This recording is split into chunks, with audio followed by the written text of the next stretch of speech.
One of my absolute favorite things to do is to repurpose old electronics, giving an old, obsolete piece of hardware some new purpose and utility. In the past, I've repurposed laptops, desktops, cell phones, tablets, and even netbooks.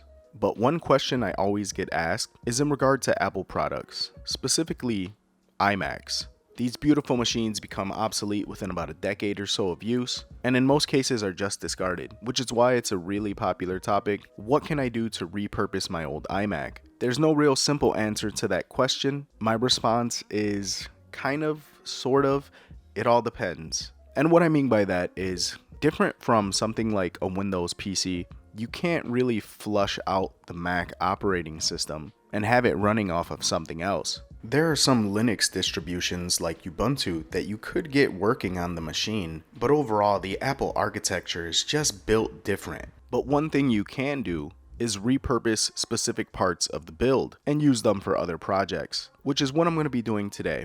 Today I'm going to be taking this old 2011 iMac and converting it into a sort of tabletop arcade cabinet using a Raspberry Pi. This iMac was actually donated to me by a buddy of mine. It wasn't working right and he gave it over to me to see if I could try to figure out what was wrong with it.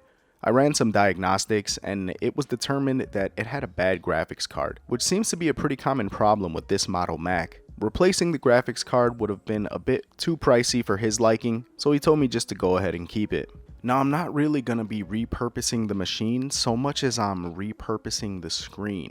I'm pretty much going to be completely shelling out the computer components and have the whole thing running off of a Raspberry Pi. Now, all of this can be accomplished rather easily while using the screen's controller board. Once you know the model number of the screen that you're working with, I'm absolutely positive you'll be able to find the controller board for it online. What the controller board does is allows you to use the screen with standard inputs. This controller board has VGA as well as HDMI input, which is going to allow me to connect the Raspberry Pi via HDMI.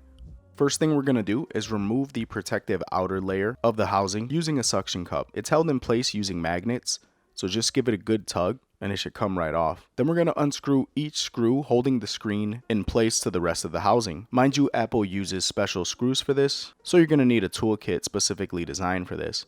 I'll put a link to the toolkit that I'm using in the description below. Once all the screws are removed, you're going to carefully remove the screen, making sure to gently disconnect all the connectors that are behind the screen. Be very gentle with this. You don't want to accidentally break a cable or damage a component, resulting in making the screen useless. Now that the screen is removed, we're going to go ahead and place it over to the side. If you're doing this, it would be a good idea to place it on something soft, like maybe a towel or a blanket, as to not potentially damage the screen. Now comes the fun part, which is to completely gut this iMac. We're taking everything out, leaving only the casing.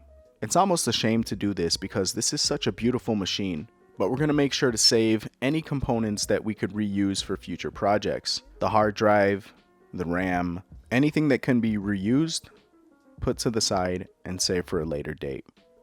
Now that everything is removed, this is a good opportunity to completely clean the casing of any dust, debris, and contaminants. You can use compressed air, but I'm using a soft bristle brush. I'm getting inside every nook and cranny, and just making sure that this is a dust-free environment for my controller board and Raspberry Pi. Now we're going to head on over to the display and connect the controller board. This process is very straightforward.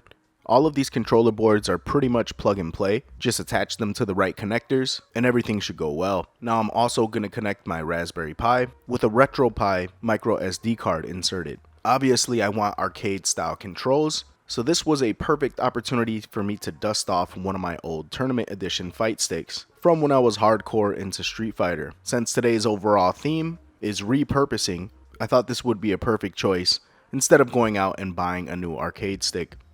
Now this was probably the most tricky part of the build, and that was reassembling the display onto the housing, all while trying to figure out where's the best position to put all of these new components so that they're properly fastened out of the way and I won't have to take this thing apart in the future. It's going to be different depending on your display and what controller board you're using. But for me, I was able to accomplish this with some electrical tape and some hot glue in some strategically placed locations.